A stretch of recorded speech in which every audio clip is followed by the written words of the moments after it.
Welcome to our last two presentations of the forum.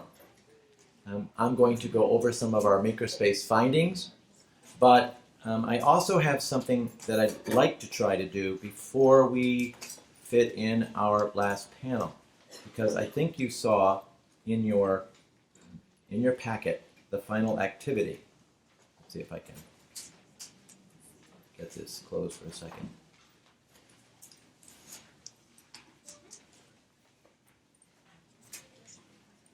And you have this there's a Word document in there, and it says final activity. And we realize this final activity would be difficult to do if we don't do something a little bit in advance of that final activity. So I'm going to go over some of our IMLS findings over the 2 years of the grant, leaving more time than I expected for us to get into role-alike groups. So library media specialists with library media specialists, directors with directors, IT people with IT people, any natural grouping that you find. It doesn't have to be exactly role-alike if you feel like you've made a connection with somebody who isn't in the same role. But you're going to look a little bit at what retinkering you might be thinking about for your library. And in this document, it asks you to look at some people that you've met and what they can do so that possibly you create a bit of a network so that you're not working alone and you have someone else who's doing something like what you're doing, or you heard some information about, like, for example, in the last one, the Wilton Library's MakerSpace is fairly, it's far along. They've got a lot of material. It's a real MakerSpace. Maybe you want to make some kind of connection with them or another school. Like, is Abby Waldron here yet? Not yet. Okay, so Abby Waldron will be on the final panel, and she is a high school library media specialist who has had a successful MakerSpace in the library. It may be that you want to make sure that you're hooking up with her if you're from a high school library or a middle school library. So when I'm done with the IMLS findings, we're going to do this massive shift of trying to find some role-alikes and then taking this form. And then at the end, then after the panel, because if we tried to do it at the end, I think there would be not enough time, because we want the end to be not too long. We're looking at possibly getting out a little bit early this afternoon. It's Friday afternoon, and there's traffic. So we thought that you'd be in your groups, and you could talk a little bit more and share out at the end what you decided. So we won't do a share out during this breakout section. We'll do a share out at the very end. Okay, does that make sense? We concocted this final activity, and I thought that if we had a little more time for it, it would be helpful. On the screen, you're seeing Anne Marie Davis, who is up in, New London. She's a professor at Connecticut College. And she was on our Southern Connecticut State University week-long course as an academic librarian, and she at first did not see the connection between makerspaces and academic libraries. It just, right, Anne Marie? Oh, I got to give you some sound here. Hold on. Yes, there we go. Was that correct in what I said? I said I definitely was trying to figure out what the fit might be. She was like, how does this fit? And the only other academic library at the week-long institute was Yale. And they have several makerspaces that are sort of dedicated. And they had lots of conversations. But the end story is she did her master's thesis on makerspaces in academic libraries. And I'd like her to share her results, since we do have 3 academic libraries here, and just the fact that this is going on in all kinds of libraries. So, Anne-Marie, I know you have to sit through some of these findings, but then we'll have you share as soon as I go over some of the findings, okay? Sure. I'm going to jump into this, and I'm going to move, let's see, side.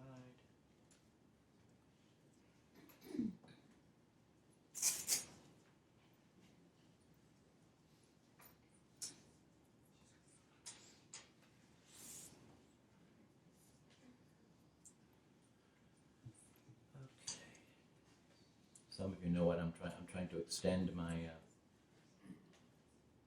but it's stuck. Sometimes when you run Skype on top of it.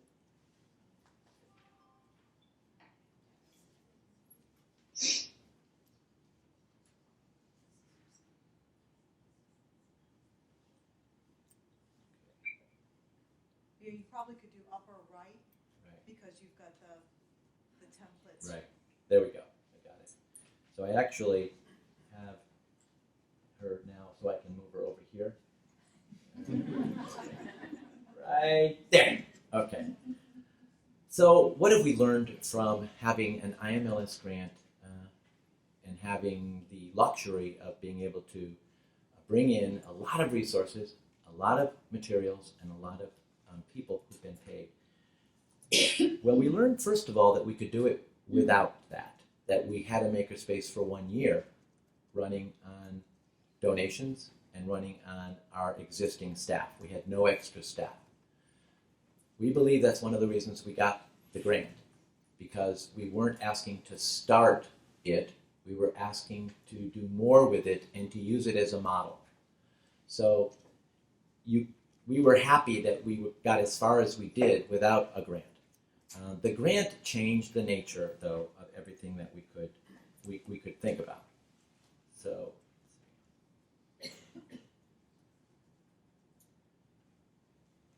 I wanted to review the goals of our grant, because I love these goals, and they've worked so well for us. So our first goal was to create opportunities to become aware of the value of making. Like, how did we know that patrons wanted this? And how are we going to test that?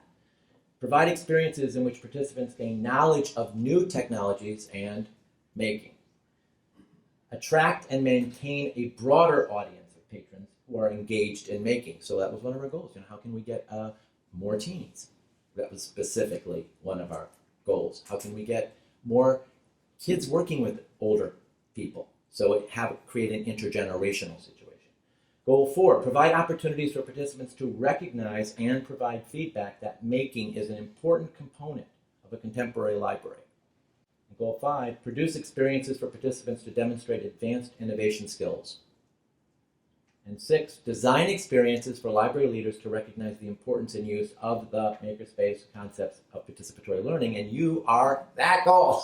I mean, we have shared, you are sharing, we're all involved in that, right? That's what libraries do, is they share. And this one, we thought, gee, if we do get results, it would be great if we could share them. And it's turned out that it's just sharing between all of us. Like during my management discussion today, I saw so many ideas that are percolating in all the various libraries that were present in this group. So it's way bigger than we thought when we wrote this grant. We didn't know that making was going to be a trend. In creating opportunities, we incorporated all of the 4 categories into a course at Southern, which you've heard about several times. But that course ended up being a real test for looking at integrating into the library courses for future librarians, integrating making. So Southern added in a lot of their courses a making strand because of their involvement in the IMLS grant. And this 1-week course, which you'll hear from Anne Marie on, really turned out to be something that transformed several of the librarians. One said, when I came into this class, I had cement in my brain, and it was dissolved. I mean, literally. And I think what she meant is playing and tinkering were something so new and different that she hadn't actually put them into the library science field, and that she was looking at things in a brand new way. And I do think that's one of the values of the making. You see in these pictures, we have he's used as a poster child often, our 88-year-old, because here he is doing a makey trumpet. So, and it was a beautiful experience for him and for us. This is Scott Ronan sharing, because a lot of our inventors and entrepreneurs came back to teach. So if we had a group of kids coming into the library, we'd ask an entrepreneur, can you come and share the process? So hopefully, that's the kind of thing that they can do in schools, and they have done in schools. Entrepreneurs, like I know Amy talked to Orlando and his wife Zoe, who invented the chumba. Did you get to see it? There were so many tables up there, but the chumba. And it's such an interesting story about the number of people it took for them to collaborate with to get that product. It's a great story for kids to hear about how long it takes, but how working with others makes a difference. And each one of these has, like, this is our Tinker Lab.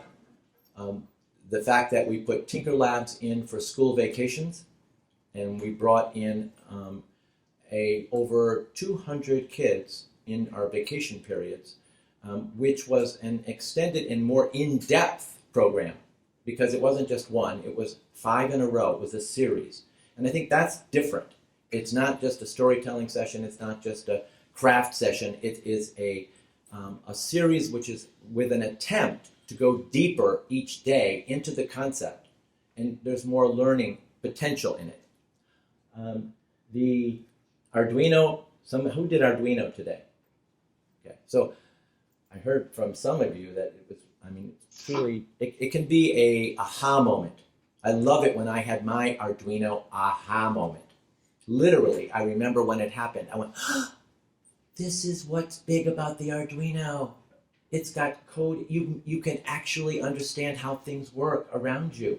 But the aha moment can be a hard one to get with Arduino. But apparently a few people had it today. I was really happy to hear that. So we had 60 people in this room when we first did a community Arduino class with the Fairfield County. Again, that Fairfield Makers Guild has been instrumental in us. So I really look to your community, look for makers.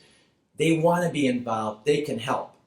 And so that really helped us make making something that people became more and more aware of.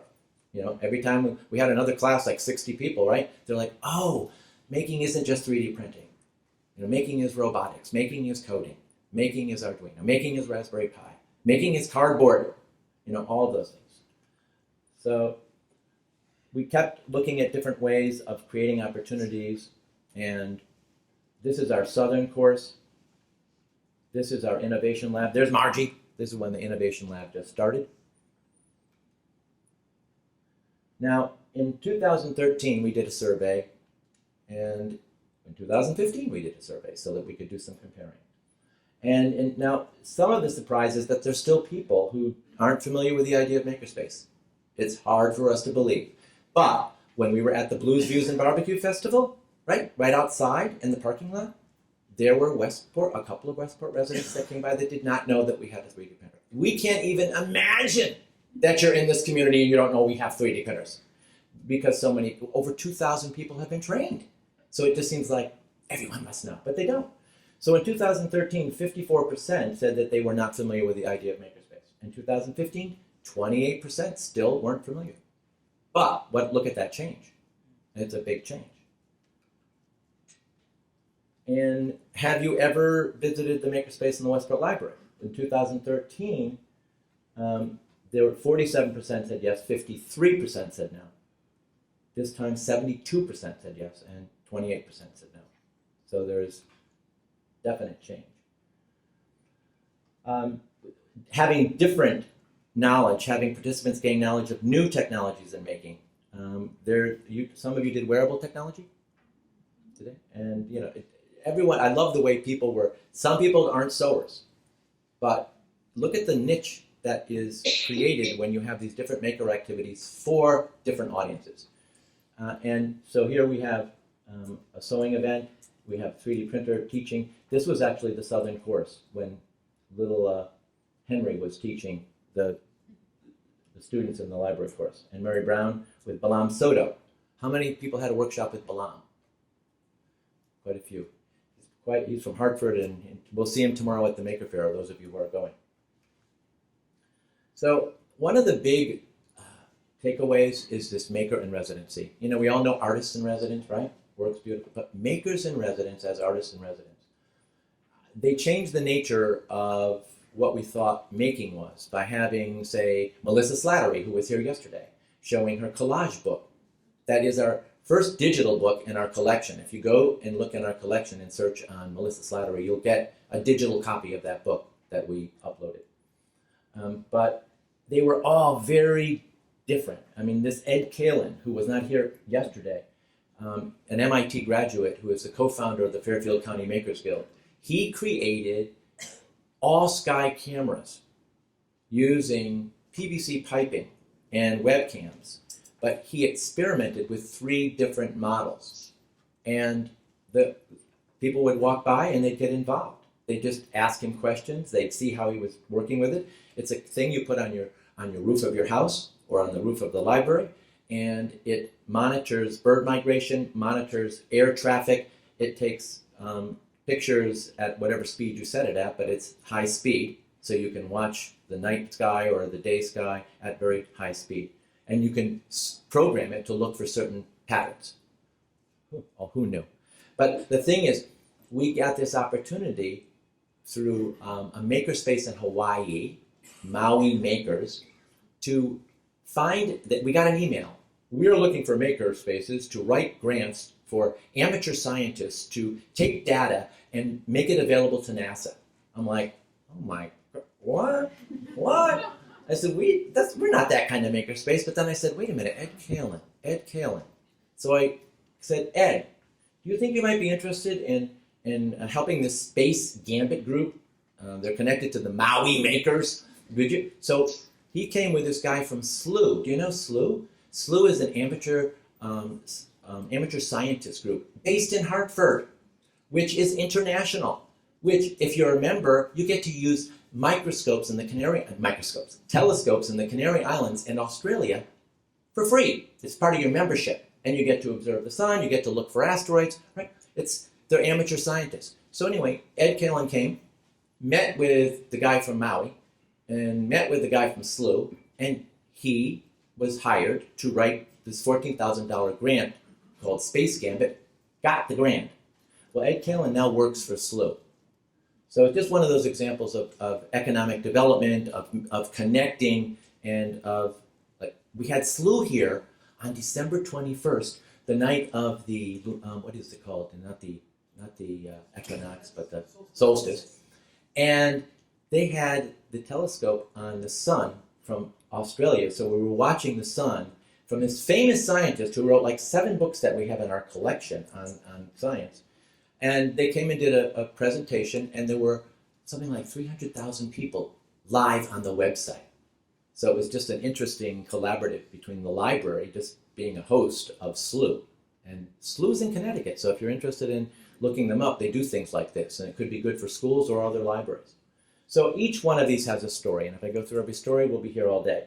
But you see, a lot of you worked with Joseph. His story is huge because not only did he serve as our original maker in residence and make our makerspace, but he has continued to do things like Take It Apart and other incredible workshops. And then the refinery was our very unusual last one because, as you heard today from Janice Collins, it wasn't open. Every other maker in residency was you walked in, you found something happening, you participated. But the refinery was different. We wanted to go off on a different line towards how can we learn from community entrepreneurs about economic development and maybe support them at the same time. And that's where Janice Collins and the refinery came in as a very different model of what a maker in residency could be. And it worked out very well because they're still they're permanent residents.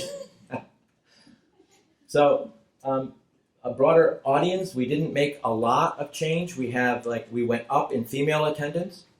You'll see the orange is 2013, the yellow is 2015. We extended our reach to other towns. We had a greater number of people coming from other towns to the library for maker activities. The age, now this was interesting because we wanted, now you see it's almost the same curve, but way more people responded, and there were way more teens and way more kids under 12 since 2013. The rest of the percentage stayed pretty much the same. I think, I was telling people that the day I walked into the makerspace on a Friday morning and saw 12 burqa'd women sitting in our makerspace, I knew we were not in Kansas anymore. And if you were in the makerspace this morning, a wonderful maker was in there, Mickey McCabe, who worked with the blind for years. And one of the patrons there is blind in the red.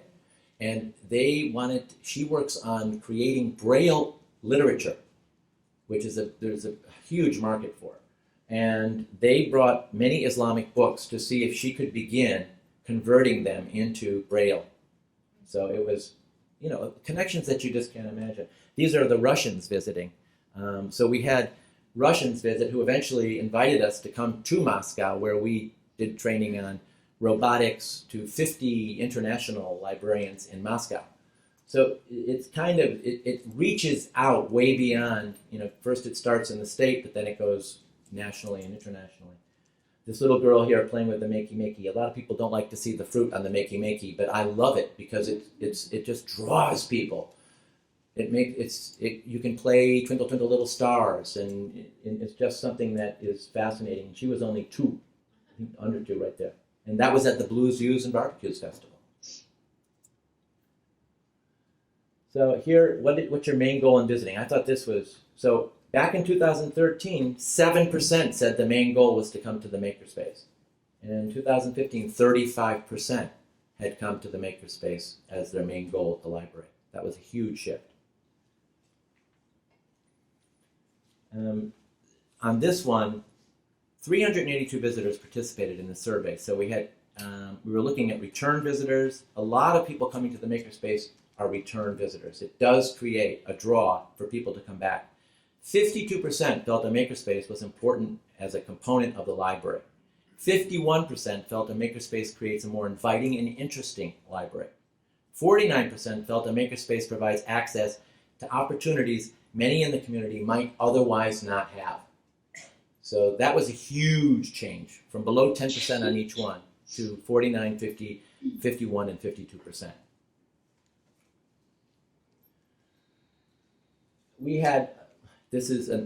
were going to do one TEDx. If you can do a TEDx, do you consider this making? And it is a form of making. It is crafting. It is putting together that show that you have to have with your words, but we found it to really be a conversation starter, a community builder. And we ended up with 3, and we had, 80, 52, 75 on these warms. One day was just like absolutely beautiful. We couldn't believe we got 75 people in attendance on that third one. The one area that we really didn't, failure, we failed in our discovery, in our design thinking. We built something where the threshold to entry was so high that people couldn't spend the time necessary to make their way into it. It was dense. It is beautiful and it is well done, but it's just not working. So what we did is we changed the Design Thinking Center to the Learning and Discovery Center. Actually made it the broader umbrella over making. I'll show you that final picture. And we added lots of different things, including SketchUp, including Adobe Premiere, including Adobe Elements, so that now there are actual pieces of software on there that can be used for production and making things, and we also leave them open for whatever you want. So we tried Udemy. Some people have used that, and we're open for our patrons to ask us for things on there. We have a woman who's a developer, an app developer. We loaded the software for her, hoping that if other people see her using it, it will lead to more people using that piece of software. And it was a free piece of software as well. I just talked to people about our coaches. This was an early coach team, but we have parties for our coaches who need to learn curriculum. So we make it a pizza event. And we had one 2 Fridays ago from 5 o'clock to 7:30 where 22 coaches came. And right now we have about 28 active coaches in the MakerSpace. That means they come and volunteer every week. But we get pizza and we go over the new curriculum because curriculum changes pretty often. Marcy Mariani. Margie, you sold out the last headband because somebody bought out her last headband today up in the store. But we had CBS Hartford ask for a look at some of our inventors. So Marcy Mariani, Scott Ronan, they did an interview for the news. And she's done so much to make her product more marketing it. And through this little CBS thing, she got quite a few sales for her headband. So these experiences are the experiences that we've done out in the community. This is Little Miles down at the House of Representatives with Margaret, me, and another coach. We went down for the Maker Caucus, and Miles was treated as if he was a relative of the president. I mean, because he acted with such stature, such dignity, such articulation.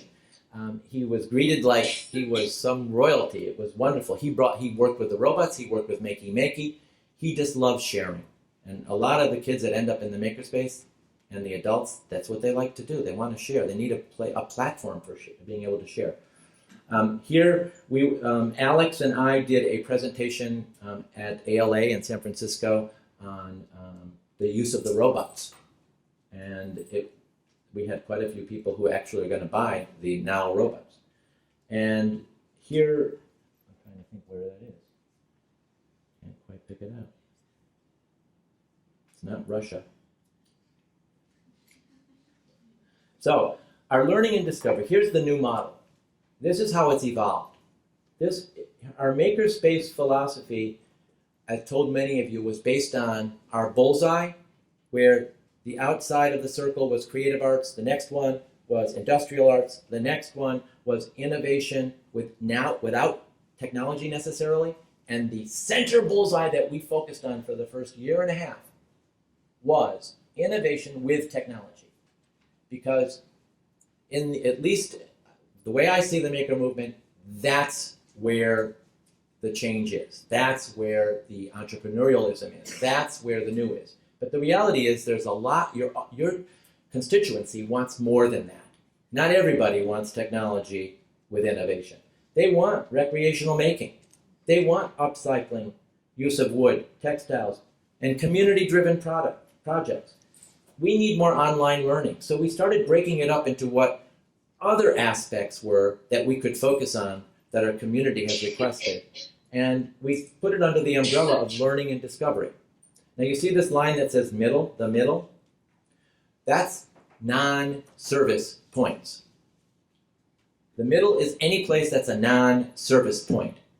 Most of our making activities happens in the Great Hall. They happen there, and we call that the middle. Now it looks like it's in the middle, but the fact is the middle could be down here in this corridor. It's where there normally aren't any people asking you where do you want to go or what would you like to check out.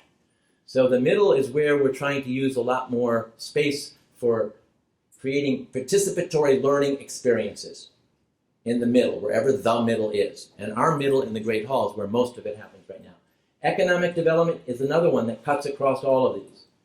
So we try to look at, in tech support, sometimes how does that support economic development?